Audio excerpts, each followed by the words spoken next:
name is Ryan Miller, and for the past 15 years, I've helped hundreds of people to raise millions of dollars for their funds and for their startups. If you're serious about raising money, launching your business, or taking your life to the next level, this show will give you the answers so that you too can enjoy your pursuit of making billions. Let's get into it.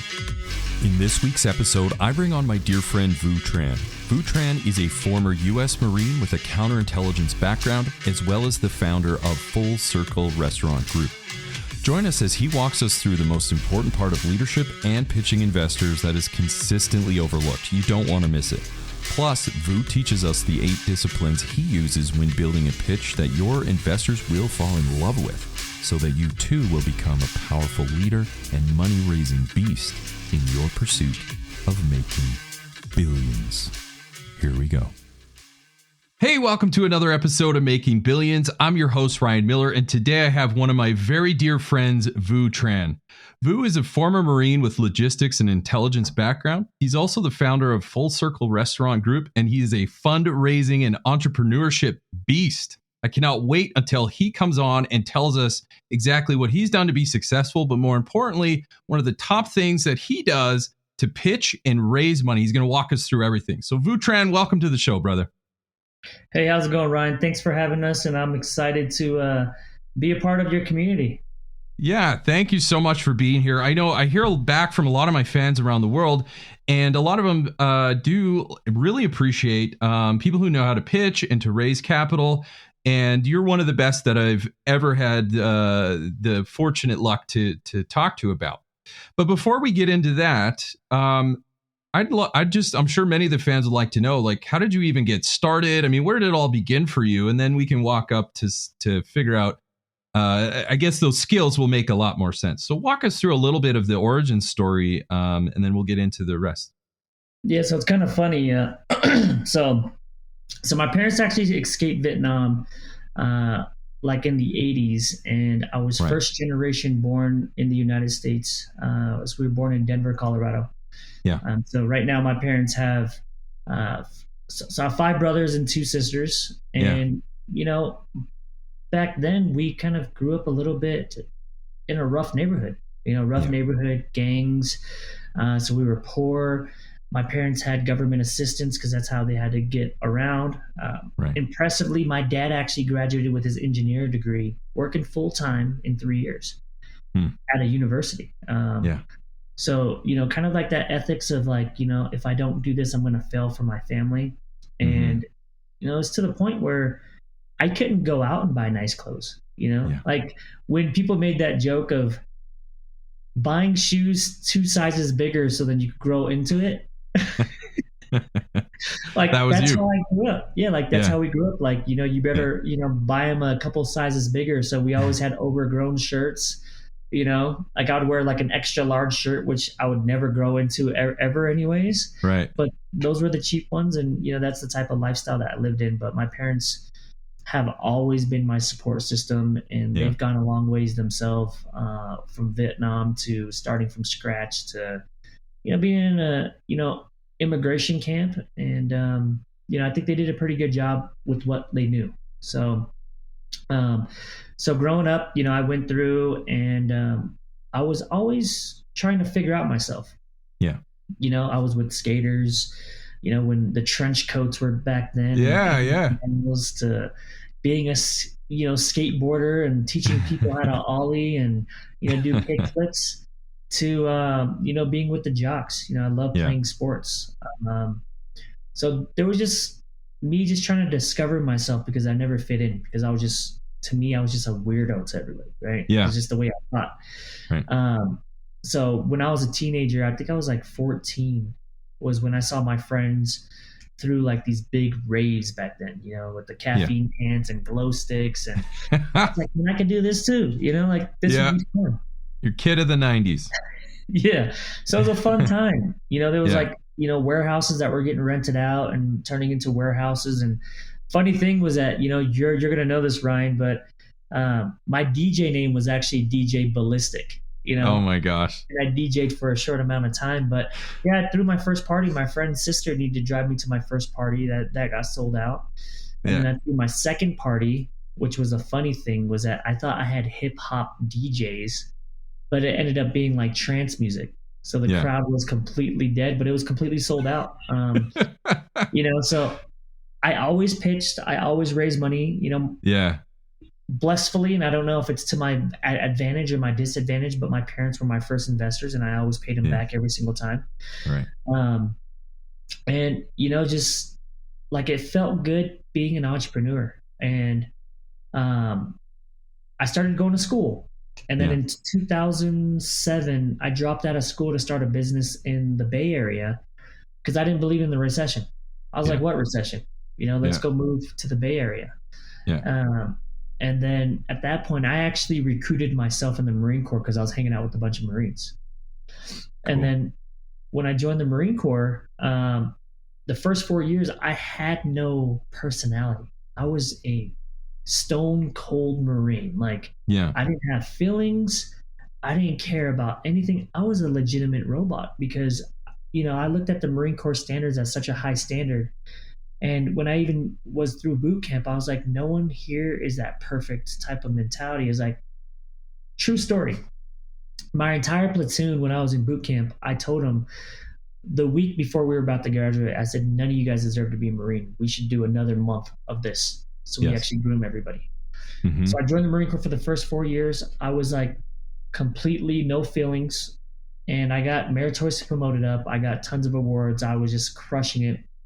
And then, into my 4th year, I was like, there has to be something more. Right. So what I did was I started doing research about what type of lateral moves I did. So I actually went through one of the hardest programs to get into in the Marine Corps was Counterintelligence, human intelligence. Mm-hmm. And I went through that entire boarding process and, I swindled myself in by convincing them that, I was a good candidate. I went through their program in Virginia Beach, learned tradecraft, learned interrogations, learned, about briefing, learned how to do research extremely fast. And that's where I started learning about my structure about pitching. Right. Because it worked. It was the same way. And it's funny because, when I actually do consulting and I teach people about it, sometimes people do like the roundabout. Like, let's just say, Ryan, me and you were partners. Yeah. I'm like, okay, Ryan, it's your turn to go this slide. Right. They used to make fun of me when we used to do that. And they're like, what is this, a game show? Yeah. And then that's what made me really refine on how I actually did my pitch, because you had to sell these commanders on why you should be going into Ukraine and what type of terrorist organizations are there. And if there's, blood supplies there and, what type of risk do we have and what type of our history.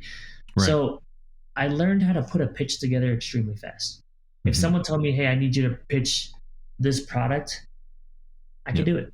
Give me an hour. I'll be able to brief something up and I'll be able to pitch it. So that was life-changing because they really turned me into a human being. They broke me down. They told me how much I sucked every single day. And the book, lucky you. Oh yeah. Like the book. Good times. Like the book that really changed my life, and I don't know if I have it here, but it's How to Win Friends and Influence People. It's a great book. And that what did that do for you, Vu? Like, so here you are, you're in the Marines. You're basically like hard as a rock, no emotions, right? I think you told me if you used to think that if the Marines wanted you to have emotions, they would have issued them to you. Like that's how hardcore you were into that life. And then you go to counterintelligence, human intelligence, and you start to soften up. And you read this book, How to Win Friends and Influence People. You start feeling like a human being again. How did that affect your military career from that point and then also after? Well, I think it has to be related to business too, because I see it all the time. It's that when we're in some sort of professional setting, we assume that we should be a professional, right? Yeah. That we should put on this business hat or we should put on this Marine Corps hat. Right. And reading that book really taught me is that, you could get the same type of results by just being authentic, just being yourself. Like just have high integrity, just be committed and have that type of courage because, don't let people project on you and how they feel because that's not how you feel. So the same thing in the Marine Corps standpoint, I always treated it like, okay, if I ran a business, how would I run this business on the Marine Corps' dime? Yes. So the same thing when I see people in business is that they try to put on that professional face Mm-hmm. But really, you end up doing more business with more people when people see how authentic you are. I agree. Because they're going to see your posture, they're going to feel your intuition. And that's what that book really taught me, because when I went back and I started teaching Lean Six Sigma, started connecting with people, people saw a complete shift in me. They thought that this enlisted guy was an officer because I approached people differently. I cared about people's feelings. I legitimately try to be very tactful and have that high level of emotional intelligence. And I think that in business, to be successful and how I've been successful in the short amount of time, right? Because I've only been out of the Marine Corps for going on 4 years now. Yeah. And I've been able to build millions of dollars through real estate.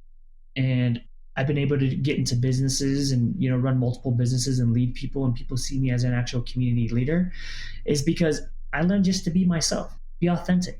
Like I tell people is that you have to be like, okay, I'm going to use this analogy, Ryan, just because you're in Canada. It's like being a professional hockey player. Hey, right? Yeah, good. You have to go on the rink and have enough confidence that you could, womp on your actual competitor, but at the same time be humble enough to know how you need to adjust. And in business and in the Marine Corps and in any type of platform, you have to do that. When you're riding a motorcycle, you can't take turns unless you have the confidence to be able to do that. Yeah. You can't, because if you have that negative mindset of failing already, you're going to end up failing. But the other aspect to that is you have to be cognizant of people's emotions and feelings. And that's what made me stand apart as an actual leader, because I was able to move people in the most stressful situations in Afghanistan and, in all the deployments that I went into, because I was like, okay, what are these guys' motivations? Because at the end of the day, it's like, what's their motivation and what are their constraints, and how do you coddle their constraints to be able to motivate them to do things without you forcing them to do it? And that's the art of leadership, right? Right. So that's how that book really taught me, was like, okay, how do I become a human being again? How do I connect? How is being defensive, disadvantage to you? Because when you're defensive, you're going to deflect and that person's going to deflect. Yeah. So how do you do it in a way where you lean into somebody and hug them and feel like you're just broing out with them? Like, yo, Brian, how's it going? Some people be like, okay, that guy's unprofessional, but eventually they're going to turn around and be like, I like that guy and I want to do business with him because other people like him. And you and I have broed down quite a bit. In the past, we've had a good time together. And I would agree that is certainly a skill, but one that started with you recognizing your own humanity. And then second, I would argue from what I'm hearing, to recognize the humanity in other people, just like you did when you were a kid and you're throwing parties and you're bringing people together. You took an off-road, you tried something different in the Marines, and then you came back to your humanity again and said, all right, now I have perspective. And how did, we call it broing down, but here you are, you're gaining feelings, you're also gaining skills, you're moving up and you're winning awards in the Marines. How did that help when you started to connect again? How did that help you in the Marines? In your leadership, being that authentic and connecting with people? How did that help? Well, that helped me because, people put down their guards. And when you work towards a cause of people having a positive type of mindset, right? Yeah. Because I always tell people, it's like you always need to care about people's personal and professional and even financial type of situations. And a lot of people, what they do is that they think things are transactional. It's unfortunate. Marines that I serve with, like I talk to Marines today and I'm always still connected with them and I'm always going to be friends with them. It's just like my kids at my restaurants. Yeah. Like I tell them, they're 14, 15, 16-year-olds. I'm saying, man, I'm going to be friends with you guys for life. And you guys don't even know it yet. Yeah. It's because when you start to realize it's like, we're all kind of in this world together. So why do you have to create resistance, or why do you have to, close your barrier of entry of your friendships? Just let people in. True story. And I think it was on a Netflix show. Yeah. But there was a show that talked about how Canada leaves their doors unlocked and, makes things all most like super vulnerable compared to like America. Yeah. And I always use this analogy is that you have to be so vulnerable in life that you're not scared who walks through that door and you could take it so you could handle that situation. So that's the same thing, is that when you make yourself vulnerable and you're just exposing your weaknesses, it's not really a weakness, because you know that if someone attacks your weakness, you know how to deter from it. So that's what I did when I was like leading people and from people from lower ranks or upper ranks. I just made myself vulnerable. I said, this is our objectives. I said, how can I help you? Because I really work for you guys. Right. And how can we get this to the finish line further and faster with everybody's objectives in mind? And that's how I was super, super efficient when I was actually, doing business. And those skill sets helped me. And then after the Marine Corps, I started investing in real estate in 2015, and then started speaking on stages and taught people how to like launch and grow their own businesses, right? And then I started making millions of dollars through real estate, and I always encourage people. And something I'll teach your listeners, but it's always giving them the what's in it for them. Yeah, so with them. Yeah, let's hear it. Yeah, so what's the with them, right? So I tell them, I'm like, like you should invest in real estate too, because it's the truth. If you're being competitive or thinking that other people are competition by showing your secrets, you're not thinking big enough. Right. And that's the reason why I tell everybody my secrets. You want to know? You want to know what my profit margins are? You want to know how I actually recruit? I will tell you. Sure. Because the truth is that I have a completely different personality and a different characteristic on my business signature. Let's just call it a signature or character. Yeah. It's going to attract a different type of tribe and community than it would for, like a Ryan Miller brand. Right. And I would rather be a mentor in any industry that I join rather than being a competitor. So how do you just serve on what you're good at? Right. So so I hope that answers your question.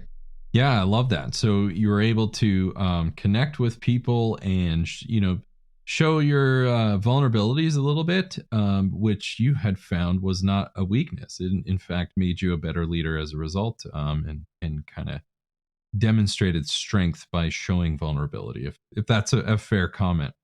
Yeah. So it's one of the leadership principles is know yourself and seek self-improvement always, so keep that vulnerable state. Well, that's the only way you learn, so. Yep. But it's cool though, because. So here you are. Oh, go ahead. No, because, just kind of thinking about it, like throughout my entire life. And, I've been thinking about these last couple of months is that I've always been pitching my entire life.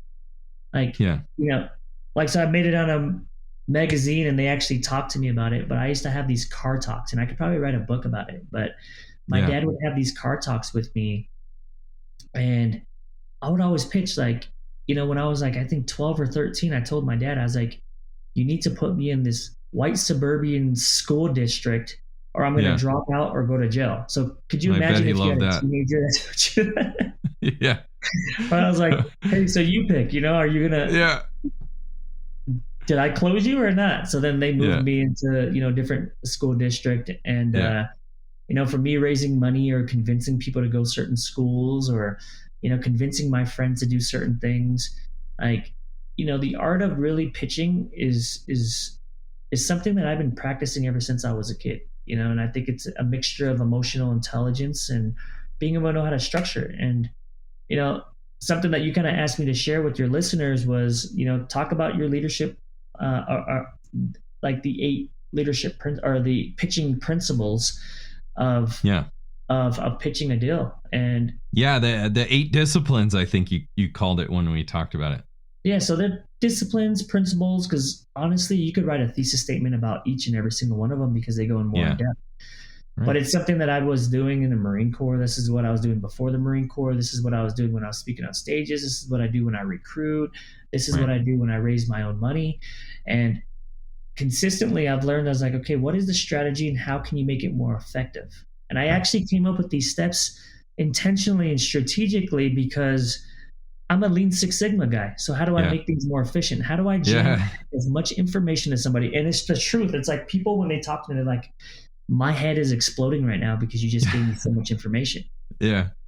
And I'm all like, when we've only been talking for 15 minutes and it feels like just a conversation because that's what you do when you pitch. You really just, you just have a conversation. If you Google it, and I just did the presentation, in front of like over 1,000 people, was pitching is having the ability to present an idea. Yeah. That's all it is. Because at the end of the day, you're not making the decision. The person across from you or who's listening to you is making that type of decision. So if it's a real estate deal that you've done, because I love to negotiate deals, or, it's proposing to or finding a girlfriend or whatever. There's like pitching is in your everyday life. Yeah. And I love to do it because there's short-term transactions and there's long-term transactions. And what I mean by that is that, I'll tell you another one that's not part of the 8 disciplines is called seeding. You should be seeding all the time. Like I seed about recruiting people. I seed about finding partners. I seed about, we're going to build 50 restaurants in the next 5 years. Right. And that's that's how I just do things. But on top of that, I want to share with you guys is that I actually really look at 3 things when you talk about, like some of my approaches, right? So the reason why I got into restaurants, the reason why I got into venture capital, the reason why I got into private equity is because I really look at 3 bottom lines. And these 3 bottom lines is how many people you help, how much money you make, and how many people you connect to, or what type of people you connect to. Like you, Ryan, but I could, truly say that you're one of my good friends now. I could trust you, and I could hang out with you, and I would love to hang out with your family, and like that's important to me because honestly, life is nothing without relationships. You could be the most successful person by yourself, but building these memorable times and attracting the same type of energetic people is the most powerful thing that you could ever do. And I think that, you creating this podcast is amazing. You actually inspired me to create a podcast. So do it, buddy. Stay tuned, guys. Stay tuned. Do it. I can't wait. Yeah, that's incredible, man. That's very kind of you. And yeah, we've certainly shared some incredible experiences and got to know each other well. And that's why I could confidently say, like, you're one of the GOATs for those listening and pitching. And it's certainly been a pleasure to get to know you as well. And just the success that you have. I mean, my goodness, you're not even 40 yet, man, and you're just killing it. I can't wait. So, but here you are. You've got these success metrics that really talk about impact. And Vu, I can tell you with certainty that everybody that's come before you who've made just astounding wealth and success in their life, all of them have led by impact first and income second. So they've been focused on generating an impact, like yourself is saying, how many people can I help? And it's so good. And you and I both, anybody that asks our advice, we're very, I would say we're generous in that way, and we're happy to share. But it's that mission of wanting to help. And that's the first thing, is saying, like, don't get too hyper over sharing, P&L and your projections and pro formas. Is like, yeah, man, you'll get to that. But how are you connecting with people? If you really want to get good at raising money, get good at connecting with people. And that's one of the things that I've always admired about you, Vu, is you're able to walk in a room and connect with people and just make everybody feel good and have a good time. Just like when you're a young guy hanging out with all different kinds of groups in school, you're throwing parties, and then you're at the Marines, and you're bringing people in, and you're solving problems, and you're scaling things, not because you had all these numbers and projections and PowerPoint slides, but because you're able to connect with people and inspire them to make different decisions, more importantly, better decisions. And so I would say you're one of the best that I've ever had the fortunate luck to know in this area. Well, that's what people talk about. I think, I don't know what the right numbers are, but they say like 80% of it is like your tone in your presentation and who you are as a person before the actual content. People like who you are and how you present. And now it's just about the flow. Because it is true. And I don't know if it was like a Tony Robbins or somebody that coined this, but I'm pretty sure this is like ancient. It's like how you do something is how you do everything. I've heard that. Yeah. Way. So the way that you carry yourself, or the way that you pitch, or the way that you communicate in a room, it's, like those are the things. And you brought up a couple points that I always bring up. One is the way that you connect with people is really, people always think that their profession or what they're currently doing to make money, it defines who they are. Yeah, I don't care if it's big mistake. Yeah. Yeah, like, if you're an accountant, you're an accountant, or if you're a lawyer, you're a lawyer, or if, they take their profession or what they do as a business person as their personality, and it's not the truth. Right. And I was stuck in that fog myself, but it was funny. I asked myself, I was like, what really drives me? Like, why was I so successful in the Marine Corps, and why am I getting bogged down after leaving? Like, what made me super, super hyper focused and super successful, where I was extremely motivated. And I came up with it, and I was like, I get it. My whole life, I've always talked about entrepreneurship, and I was like, that's what builds the best empires, is that it's that ability to teach people about building something themselves and being able to lead a team with people that want to follow. Yeah. And the second thing is, leadership, right? So entrepreneurship and leadership are the two things that really drive me. I love when kids start their own businesses. I support it. We're actually going to do something locally where I'm going to teach free classes on how to start and launch your own business. And I'm going to invest in it, kind of like a for-profit, nonprofit type of thing. And leadership, because the most powerful thing, it's funny, I ask people this question all the time, is what is the definition of leadership? And most people can't answer it. They can only tell me like, oh, it's leading by example, or this is the type. No, leadership is how do you inspire people, right? It could be the way that you dress. It could be the way that you talk. It's the way that you love your wife, or it's the way that you treat your kids, or it's the way that you talk to people. And if we taught kids about leadership, then there wouldn't be bullying, right? There wouldn't be mental health issues and then another part after you start mastering inspiration is how do you empower people to do the same thing? That's right.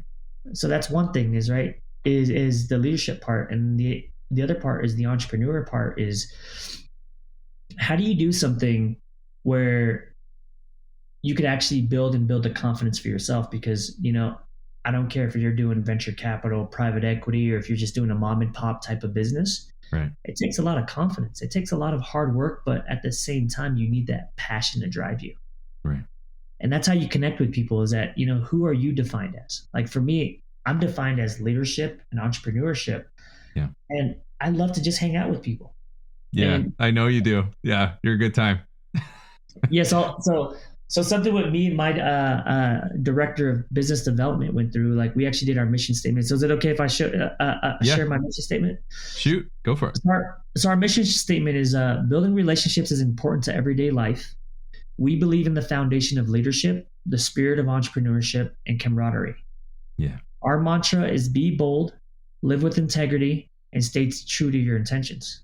And it's absolutely true. Like beautiful.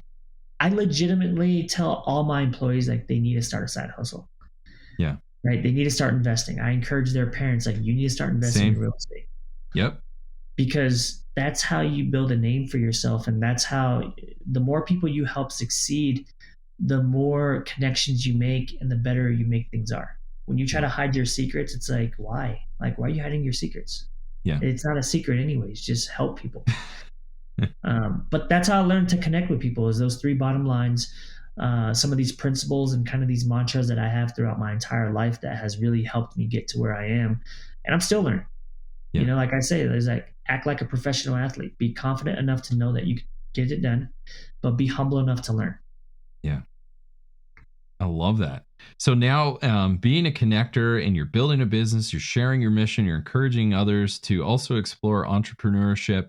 And, we kind of teased on these 8 principles or disciplines on pitching that you have come up with. This is your methodology. Could you maybe walk us through and just kind of give us some insights on the steps that you go through to prepare a pitch and to both connect with people, but also persuade them with that connection to make a decision or a recommendation? How do you go about doing that? Well, I hope your listeners are pulling over to the side of the road, because I'm telling you, buckle up. Yeah. We're going deep. So it's time to grab the pen and start taking notes. Yeah. I look at things from a very psychology type of standpoint, right? Yeah. Is people don't consider the psychology of it. And I think the psychology is a big part of actually pitching. And the first 5 steps that I actually implemented, I said, okay, how can I break down this psychological standpoint, so then you build faster trust where people feel like, man, it seems like I've known you forever. And I get that all the time now. It's because I practice it every single day. Like, they're like, man, like I feel so comfortable. I was like, yeah, because I don't have any type of resistance. People are like, yeah, well, just come over to my house. I'm having a barbecue today. Like, really? I just barely met you. I'm like, yeah. I try to get as comfortable as possible where it is not like awkward, right? Because that's just weird. But being authentic and genuine in yourself, you're going to be able to connect. So The first thing is that, I kind of do a rapport building, or some people in the speaker world, they call it an icebreaker. Right.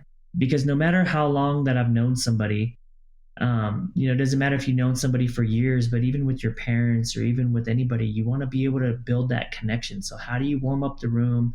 How do you make people feel comfortable? How do you come home and say, honey, I'm home? That's an icebreaker. Yeah.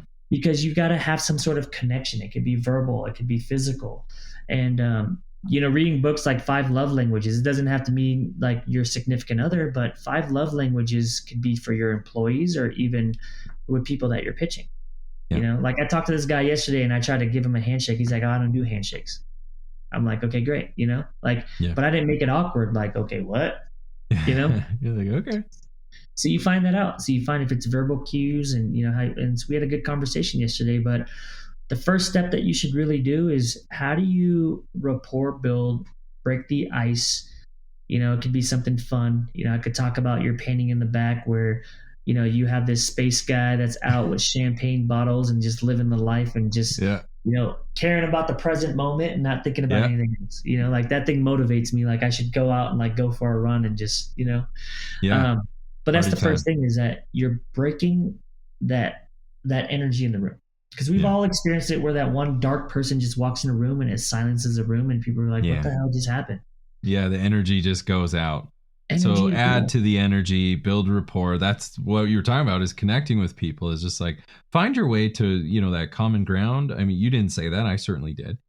Find that way, that medium that you can connect with the person, whoever it is you're talking to. Is that? Absolutely. Yeah. So you go out and you kind of build that rapport and you just, like Jeff Finster says with the Everbowl brand that we invested in, and we own the entire state of Colorado is Jeff Finster, man, he's built an incredible brand. They built like one store every 6 days or something. And we have the blessing to be able to have the ownership of Colorado. Drew Brees actually just joined the team with 85 stores in the East Coast. Nice. But something that he does and I use all the time is make friends and have fun. Yeah. Like that's one of their core values and it's true. Make friends and have fun. So because people are going to like people that are like them or, open up like them to do business. So first thing is the icebreaker. And again, I'm only going to go through the quick highlights because these can be written down into like 1,000-page thesis statements. Dissertations. Oh yeah. Like they really can. Like there's a lot more to it. Absolutely. Yeah, this is a high level overview, and you know what? We'll make sure that people have a way to reach out to me or to you, just if they want to hear more. You're a pretty chill guy. You're always happy to help. So if there's more stuff or anything, we're happy to put that forward. I always tell people to abuse me, but they don't, take it as it is. I was like, no, seriously, I want to help you. Abuse me. Let's get it. Yeah. I've never had anybody abuse me. Like they're like, oh, well, you're busy. I'm like, well, just abuse me. Push my time. Yeah. And then this transitions to something that I learned when I was in the speaker world is you have to understand, and actually learned this when I was in the Intel field, was the WIFM. Like what's in it? That's step 2. Yeah. Like what's in it for me? And that's what the person that you're talking to is listening. It's just like, Ryan, if you were talking to me, like I'm thinking like, what's in it for me? Like, why the hell, you talking to me? It's like when you're talking to your kids or when you're trying to raise money or when you're trying to negotiate a deal, like, okay, you want to buy this house or you want to buy this lot of land or you want me as a partner, then what's in it for me? Yes. And people don't do that. It's like, hey, I'm giving. So it's kind of like the giving. Like, hey, you're talking to me right now because I'm going to give you tons of value in how you're going to actually expedite your prices, your process. Mm-hmm. So you always want to give someone the WIFM, right? So for me, let's just bring it down on a macro level. When I'm recruiting somebody part of my team, I tell them, I was like, well, what's in it for you is that I always tell people is that when you're still in high school or college, don't think about how much money you make, but think about the mentor that you're going to find. Yeah. And when you work with our team, you're going to learn more about business. You're going to learn more about leadership, and you're going to learn more than you would at any other job. I don't care if it's at the restaurant. I don't care if it's at the mortgage office. I don't care if it's with the construction company. You're going to be a more well-rounded person. And if you don't like it, then walk away the first day. You're like, you know what? This guy is just full of it. And I'm like, it's fine. Yeah. The team members that we have right now is like they're awesome. Like they get it, right? So I tell them, like, that's what's in it for you. You're going to learn about real estate investing. You're going to learn about leading. I want to teach you about pro formas and different types of financial strategies and models so then you can actually build a company. How do you actually lead a team and build a culture? Because I want you to build your own business. And, if you want to be part of the team, then that's fine too. So that's just on that part. When you're actually raising money, you tell people, it's like, okay, well, what's in it for you is that you're going to be a part of our purpose and our why.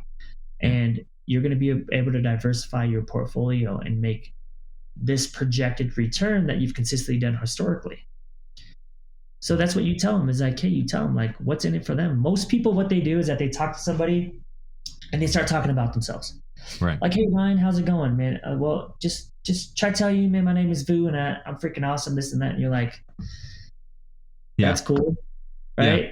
That's a huge mistake that I would argue that, people that have asked for my support, same thing is, we talked about in earlier episodes is saying, hey, man, like if you're building a pitch deck, if that's the way you're going to go, just remember you're preparing for a conversation, not a presentation. And often that helps people to get out of it. And instead of just showing up and be like, here's what I'm going to do and here's what I'm up to and here's me, you're saying like, whoa, hang on, let's have an icebreaker and let's and I always use this term as I want to make sure people understand it is make sure you understand why that person's in the room with you in the first place. Why are they there? It's not because you asked. Like they have a reason. Are they there because they think you're going to help them in their career?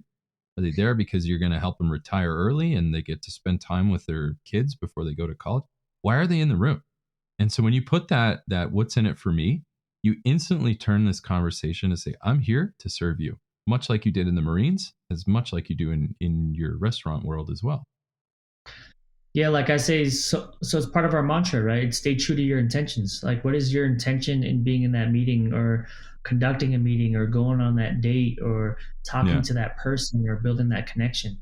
You just got to be intentional, right? And you got to just don't try to do things covertly. Just tell them exactly what your intentions are. Yeah. Like, bro, man, my intention is to, get a reservation at your table next week that's completely sold out. And that's the reason why I'm here. Like, what do I need to do for you? Right. Yeah. So that's what you really need to do. And then the third thing that you do so I call it a bluff, right? Yeah. And it's a military term. So it's called the bottom line up front. Awesome. So, what's the bluff, man? Tell me, I can't wait. What is that? So the bluff is where you tell the person that you're talking to, like, what's the bottom line up front? Like, what am I asking for? Yeah. Right. So Ryan, I'm asking for $100 million from your family office or from your fund or from your venture fund or for whatever for our project. Mm-hmm. Because we're looking to raise, $1 billion. So you tell them, like, what are you looking from that person? Yeah. Right. Or it could be if you're conducting a meeting, because I'm telling you, I use these 8 steps and it's kind of funny because I live off of PowerPoint. Like if I'm thinking about a business idea or some sort of formula or some sort of business plan, I will legitimately go through these entire 8 steps to build an entire business plan. Mm-hmm. Like, what's our purpose? Okay, for our meetings, like, so what are we going to do? For our leadership trainings, like, what are we going to do? Because you have to give them the whiffum, you have to give them the bluff. So you could use this type of system for your everyday life. When you're talking to your kids, when you're conducting meetings, when you're trying to negotiate a deal, when you're trying to raise money, like there's so many different ways. Like that's what a pitch is. So the bottom line up front is, like what I want to get from you listeners, or what I'm going to give you guys from these listeners is to tell you guys that I'm qualified to be able to teach you guys about these 8 steps that have helped people raise hundreds of millions of dollars. Yeah. Right. Period. Yep. Like that's what you guys are going to learn. You guys are going to be able to implement this and think about these 8 steps and learn how to go through it and be able to pitch efficiently. Because most people that pitch, they know that when you're building an actual pitch deck, that is your blueprint to your fund or your business plan or to whatever. Because most of the time when you're closing a deal, you don't have a PowerPoint or a laptop, which I've made that mistake before where I brought my laptop to a restaurant and I tried to pitch and they're like, dude, what are you doing? Like, literally, that's why we're here. It's to not have to deal with that, and you still brought a screen. So they're like, so why'd you bring your laptop? And I pulled it out, and it was kind of awkward, and I never did it ever again after that. They're like, bro, like, you brought stop the it, yeah, just stop it, yeah. That's awesome. So we got step 1 icebreaker, step 2 whiff 'em, step 3 bluff. Where do you go Yep. from there? So from there, Step it's one. like you kind of have to go through and, tell them like how do you build confidence in somebody? Yeah. Right? Sometimes people tell you about, oh my God, you should invest in this Bored Ape.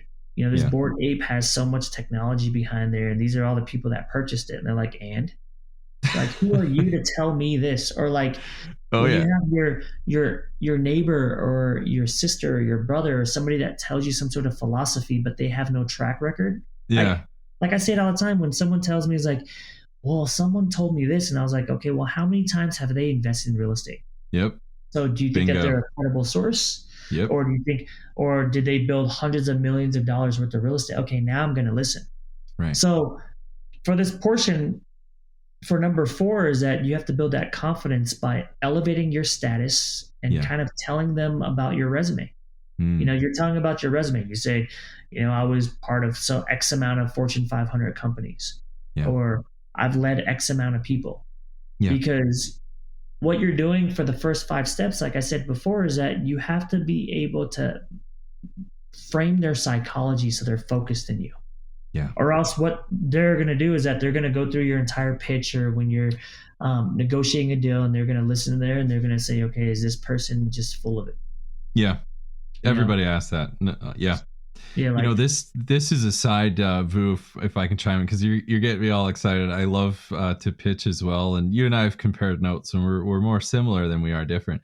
This is a section where we call the hero's journey, and from what I've found, just looking back on my own like crash and burn in the early days of when I was just self-taught, and till now, and I notice when it comes time to try to elevate your status, what a lot of people do, which is wrong, would be they go, I call it, they slip into job interview mode, and they start literally just spewing out bullet points that are literally from their resume. Don't do that. So you're like, when I was here, I generated revenue by 13% and and then I was here and I did this. Don't do that. That doesn't elevate your status. That just puts your potential investors or people you're talking to sleep. So what we convert to say is learn to tell a story. So don't just spew out bullet points. Tell me a story that shows momentum, that shows like, hey, this happened and it changed everything. And as soon as that, the recession happened, here's how I pivoted. And then I grew it, my empire to this, and people are like, oh, wow. So when you tell it in a story, it's one thing to be in the room, but it's another thing to be remembered. And so not only do you get in the room, but how do you help them to be remembered? Well, it's not from reading bullet points. It's telling a compelling story. And when they remember you, I say your odds of elevating your status has gone up. Is that what you're finding as well? Yeah. So it's like the hero's journey, or I think, and no, I don't get paid for this, but there's a great book out there called Pitch Anything. Yeah, by Oren it's Klaff. A great book. Oren Klaff, yep. And I think the way that he describes it is it's the croc brain. Like, how do you break down the person that you're talking to's croc brain? Yeah. And you have to build that credibility. And I guess that's what I'm doing for the first 5 steps is that, how do you build that credibility? How do you say is like, is this person just a nobody? Because when people first look at me, Asian people are either, plus 10 their age or, minus 10 their age. So I always tell people that, I'm in my late 40s and they're like, what? And they believe me. Or I tell them that, I'm in I don't know. Or I tell them that I'm in my mid 20s and they believe me too. But it's the same thing. So when I talk to people, it's, how do I build that street cred? Yeah. How do I build that resume? It's just like when you go get financing from a bank, they want to know what your background is, what your track record for them to feel comfortable. Yeah. So you build that track record. You say, hey, you know what? Like, and building your track record doesn't have to be on what people think too, because it could be your team, right? You could be part of an awesome team. If I said that, Oprah and all these other big high caliber people were part of my team, it's going to build a little bit more trust.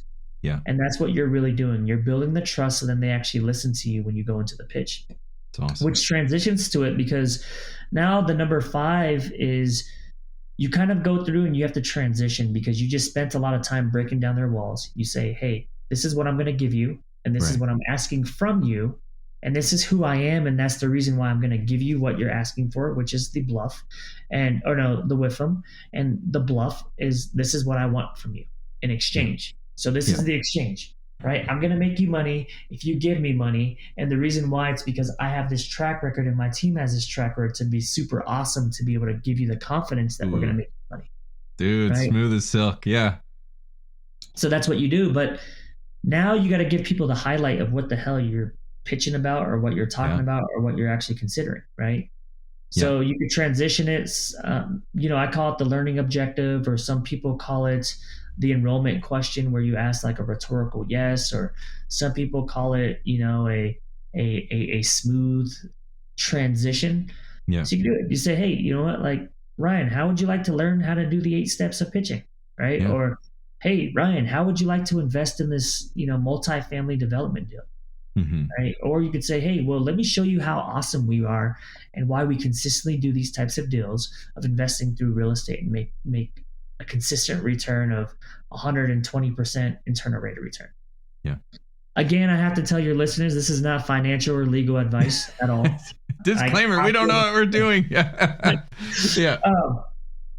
But it's the truth. It's you have to give them the frame of what you're talking about, because you just spent so much time, and we've all experienced this, people that do any type of business, is that you spend a lot of time just building all this rapport, and now it completely gets lost. And now you don't know like where to go from there. You're like, oh, well, should we get in this awkward situation and ask you if we should get into this pitch? Yeah. But you're the one that's you're the driver's seat. So you need to be able to transition to it and say, hey, you know what, Ryan, like, how would you like to learn about hydroconvergence of a company that we're actually investing in San Diego that's doing some incredible work with a bunch of engineers, right? Yeah. And that's a true company that I'm actually investing in, and I'm going to check them out next week. But and I'm going to tell you why I said that, because that's not a solicitation for investment or anything. It's just something you're up to, but yeah. Well, that's not recommending it, but yeah, this is something you're up to. Well, that's part of the 8 steps. Yeah. Right. And so what I've actually did, but you want to tell them exactly what you're going into and what you're going to talk about. Right. And then from there, you go into the body, or the actual physical pitch. So that's step 6, the body. Get into the meat. The meat and potatoes, Yeah.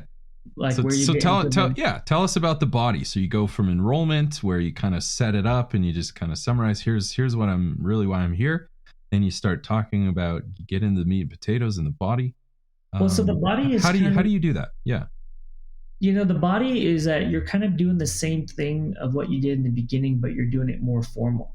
And you don't ever want to go up there and just give them data points. Like, people don't care about data points. Like, this industry is a $46 billion industry, and there's so much more room for growth. That does not work, and that does not get people to the close, and to be able to get people to the close.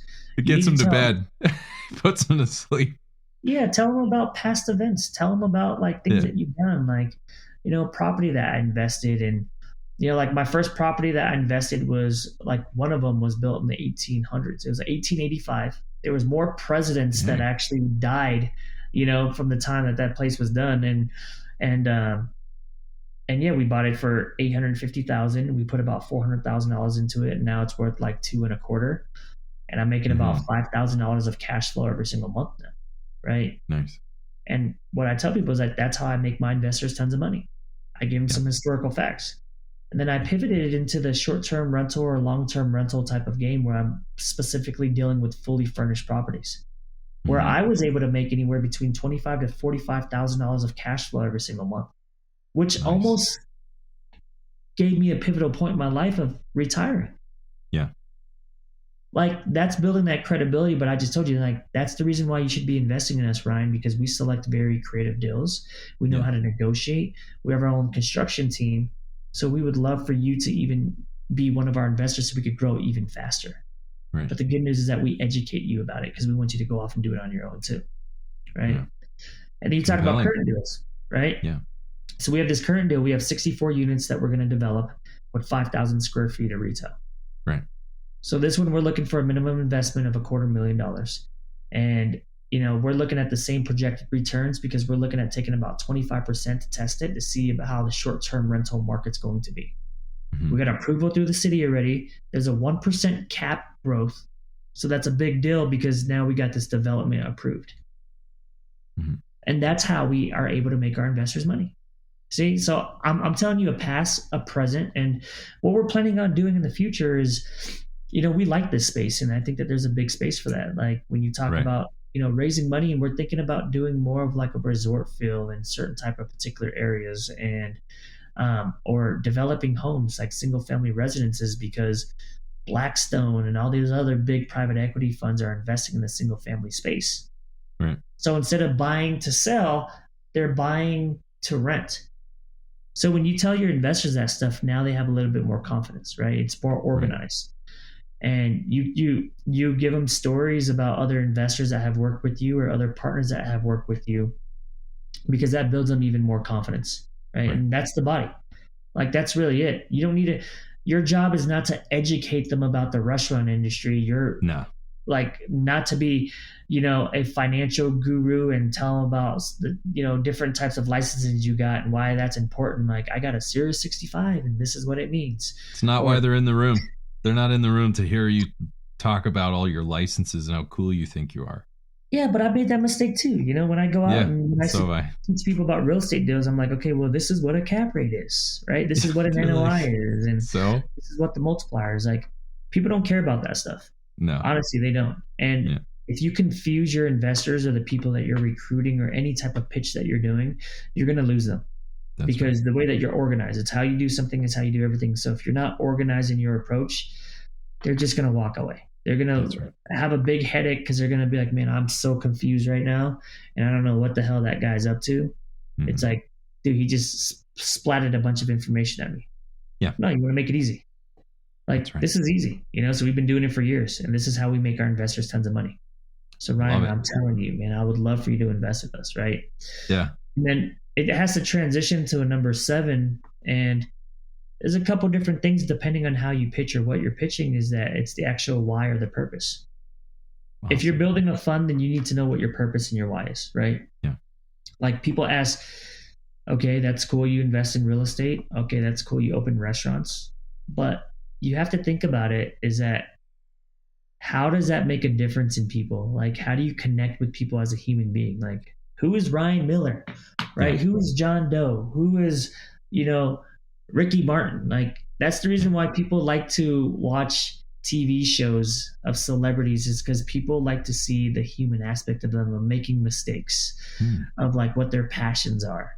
Right. And being able to connect with people is the greatest thing. So what's your purpose? What's your why? Like I tell people all the time, is that mine's leadership and entrepreneurship. Mm-hmm. I truly, truly, truly believe in the power of entrepreneurship, and I love to mentor people, because that's a leadership trait to have, is that you need to be able to build people up. Because if you're not building people up, then what are you doing? You're just being extremely selfish. Yeah. And that's something that I've learned too. It's, I wish someone wrote a book on that, and like the power of being selfless. Because like your ego or jealousy or envy, those are all selfish traits. Yeah. So how do you diminish those and you live in an actual present time where you're like, okay, I'm completely selfless? How can I actually speak on this podcast right now that you built, right? Making Billions, which is the coolest name ever. And how do I just sit here and just add so much value, right? And Ryan, that's how you've been so successful in what you do, is because whenever I see you talking to somebody, you don't think about what you're going to get out of it. You're like, okay, how can I just let down my guard, and how can I just add so much value to the person that I'm coming across? Yeah. And that's the approach that you need to be able to take. And that's why me and you connect. It's like, okay, how do we look at it from a bigger picture of being able to help? Because it's true. People say it all the time. It's like, the more you give, the more you're going to get back in whatever way. It might not be directly correlated with that person, or money. It might not even be money. Yeah, like I agree. Like but if you truly discipline yourself to be selfless, like you said, one of my favorite things is you've been very kind. Thank you for that. My thought was, I don't really think about it, but I would say like, all I focus on is just how can I serve you, and just give and love. Like, it's my favorite thing to connect with people. And it's just, I mean, you and I've kind of broed down in large conferences and everything. And, it's the same thing. We just go out and just spread the love. And if you can cultivate that, which takes a little while, but if you can get yourself in that place This is just my philosophy, but get yourself into that in a good place where all you want to do is spread the love and infect others with that as well and serve others. I think people pick up on that energy. And pitching and selling is, I believe, a transfer of energy. And your structure allows that to flow freely.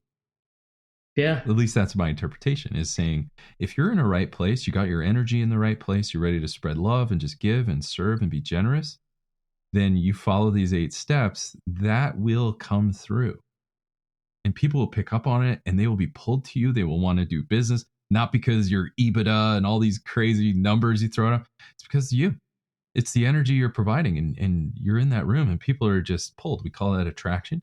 They're just pulled to you because you got a good energy about you and you delivered it in an effective way. Would you agree? Yeah. Well, Ryan, that's the reason why you have strong relationships, even in the businesses that you've been a part of and taking companies to billions. And, like, that's how you have all these people that you could pick up the phone and connect with. It's because you've done the same thing, right? And people could sense either a bunch of bullshit or they could sense that, hey, you know what, this person's the real deal. And you could immediately do it. And people that kind of put up their guard more because they're trying to be professional or they're trying to just be professional. Yeah. It takes a long time because people are just like, I don't know about that person. I don't know like what the person's deal is, because they're not just there in a child. Like, I'm the biggest kid ever.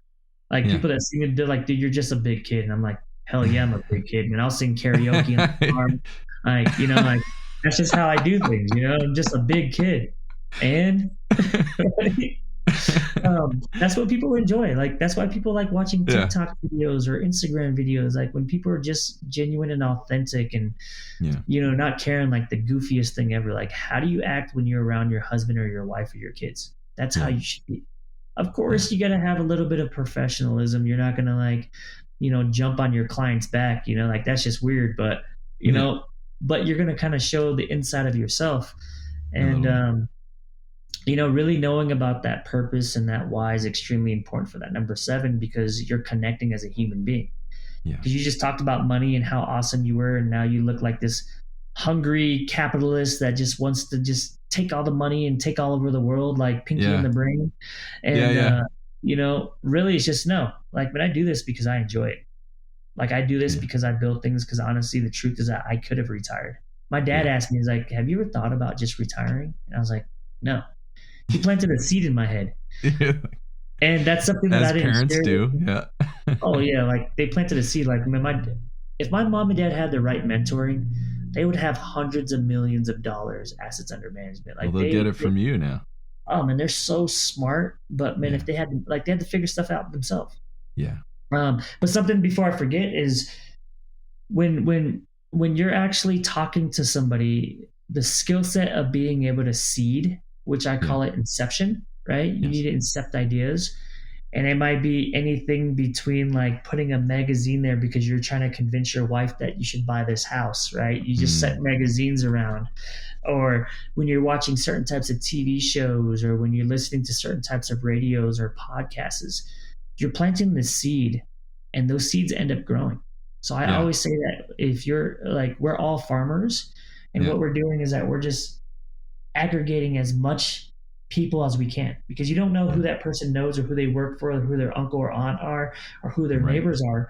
But if people start talking about you and what you do, you've done your efficient job being able to do it on a macro scale instead of a micro scale. So you need a seed, and you want to seed throughout your entire presentation too. Like, I seeded about deals about, like stuff that I did. And I did that for an example, not for any type of solicitation, but you want people to know what you do. You want to know people that success record, and being able to seed throughout your entire presentation. Or I always give people the example at Home Depot. You go to an actual supply store and someone's like, man, this wood is expensive. And I'm like, I know. And that's why it's made me so much money. And you should invest in real estate too. Look at that. You're a pitch master. Yeah. Yeah. So I make my investors tons of money. And you know what? Like, the prices of going up with material is good because we select the good properties. Look at, I'm buying this stuff too, and everything's appreciating. So you should invest in real estate too, right? If you can't beat them, then join them. Right. And then most of the time people are like, wait, so where do you think the market's going to go? Boom. I got you, right? Yeah. That inception and that seeding is basically like a piece of bait where they're gravitated into you and they're going to start asking you questions. And now you start to get to build rapport. I Now you love build that. their contact information and you close them on a deal or you have them invest. Like, Yeah. I find any chance I can, I pitch all the time. And my core team sees it as like, dude, this Vu guy, he's a beast and he never stops. And I don't. Yeah. Ever I would stop. agree. You are a beast. I used to pitch like hairdressers and everything when I started just because I had to get in the reps, and we would do seating, and I was like, oh yeah, like, and I would always challenge myself to be like, take it from small talk to business talk. And I was like, where are you from? You know, this place. And oh, cool. Yeah. You know, oh yeah, I just got back from Toronto or New York City. Oh, what were you doing in New York? Oh, well, I was actually looking at some investments. Oh, cool. Right. And so I would always challenge to take from small talk to big talk, from just whatever. I would go to flea markets and try to negotiate on stuff just to practice, and I put in the reps, man. So I'm with you, Matt. You're a crazy man like me. That's one of the many ways that we've connected on. So here you are. You've got 7 of the 8. You come into the why and the purpose, and finally, what would you say the final step is? How do you take them home when you're pitching?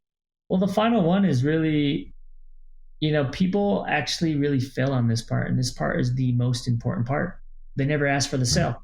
They never ask for the close. It's like, okay, I just asked what's from you and, like what we're looking for and, what's beneficial for you and what we currently do. And they're like, so Ryan, what do you think? They're like, I think it's cool, but you have to go with the direct sell, right? Like one of my coaches, when I was actually speaking on stages, they're like, dude, just ask them for the credit card. Yep. Like, what credit card would you like to use? That's it. It's simple. And from there, you put the pressure on them to see is like where they're at. Because if you don't go for the sale, if you don't ask for the sale, then how do you know? Just ask for the sale, right? Like, so ask them, how much money would you like to invest? Mm-hmm. And just see what their responses are. And now you go into the objections and, it's a lot more techniques to be able to deal with that stuff. But that's the best close, is that you got to put the pressure on them. Like, I love it. So the close could be like an interview, like, for a date. It's like, well, what does your schedule look like next week? Let's go out to dinner next week. Boom. Like, oh, well. A date is an interview. I think Ryan Reynolds said that. First dates are interviews, from one of his classic movies. Yeah. I always use the analogy of either parenting or dating because it's the truth. It's when you're getting an investor or you're dealing with a partner, you're dating. I don't care about how long I've known Ryan Miller. I have to do a transaction with him through business because it's a different type of, like, you're really amplifying it, right? Your business partners are like your marriages, right? You know everything about them. You know what like gets them emotionally distressed, and it's just the truth. Like, more about them than sometimes your family members, even sometimes your kids, and you're like, shoot, I need to spend more time with my family. So, absolutely. But you need to go for the close, right? Yeah.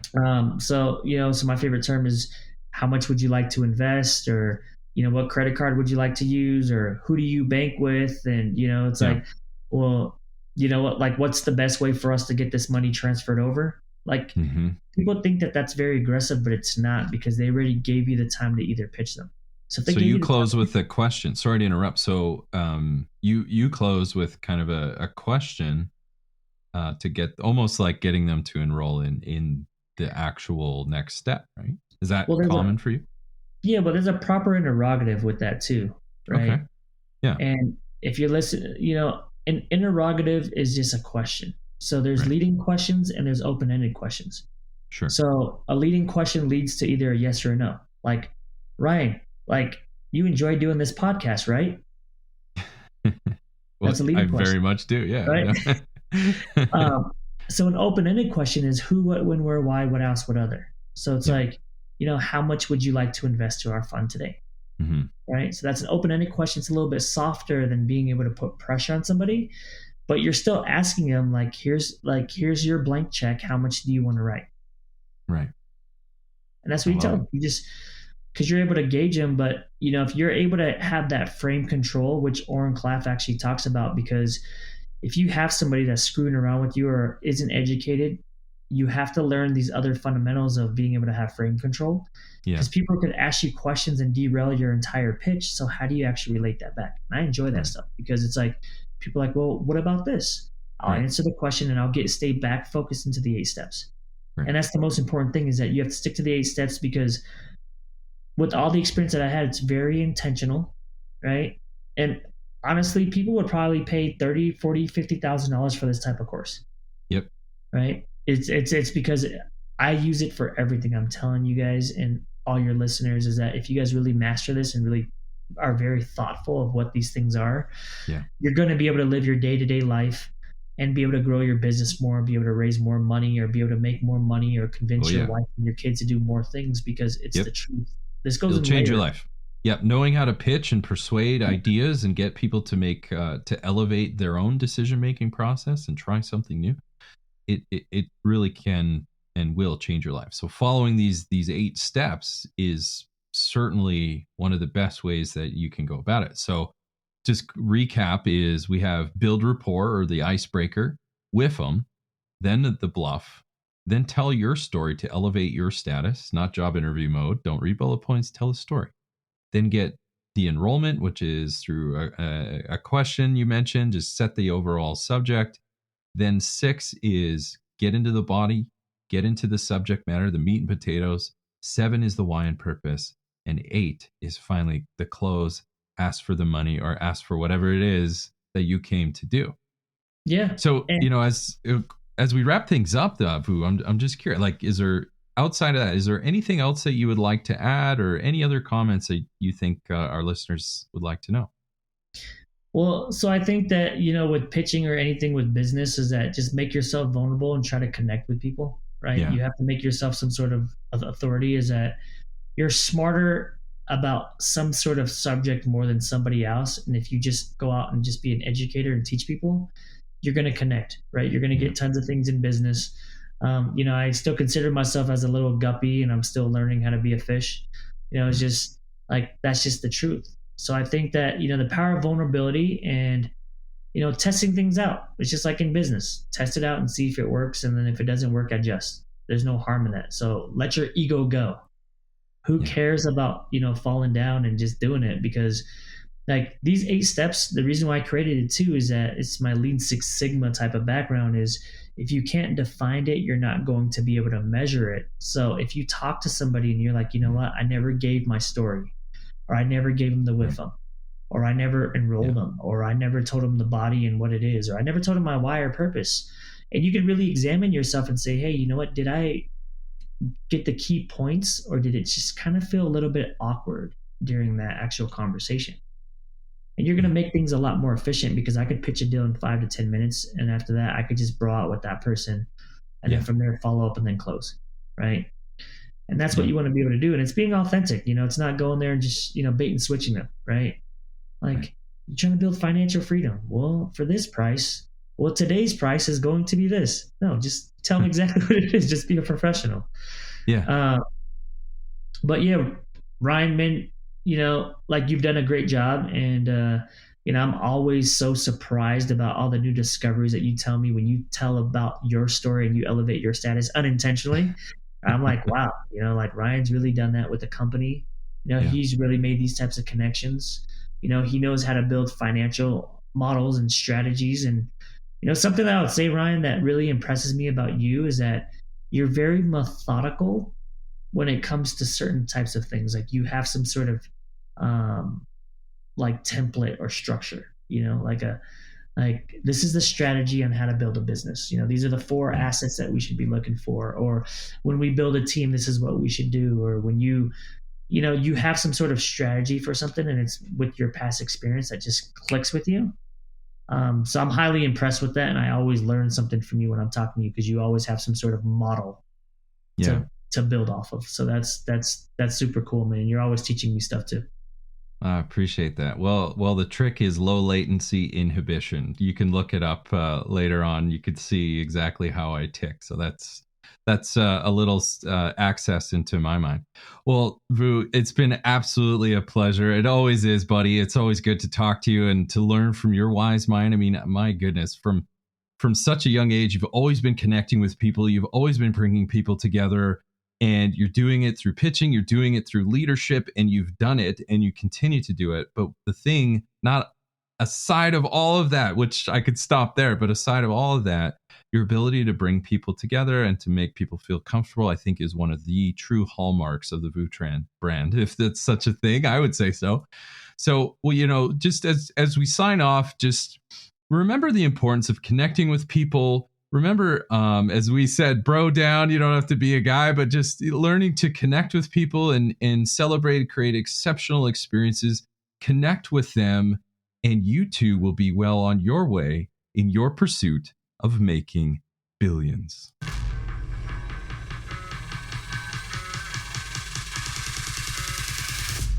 Wow, what a show. I hope you enjoyed this episode as much as I did. Now, if you haven't done so already, be sure to leave a comment and review on new ideas and guests you want me to bring on for future episodes. Plus, why don't you head over to YouTube and see extra takes while you get to know our guests even better. And make sure to come back for our next episode where we dive even deeper into the people, the process, and the perspectives of both investors and founders. Until then, my friends, stay hungry, focus on your goals, and keep grinding towards your dream of making billions.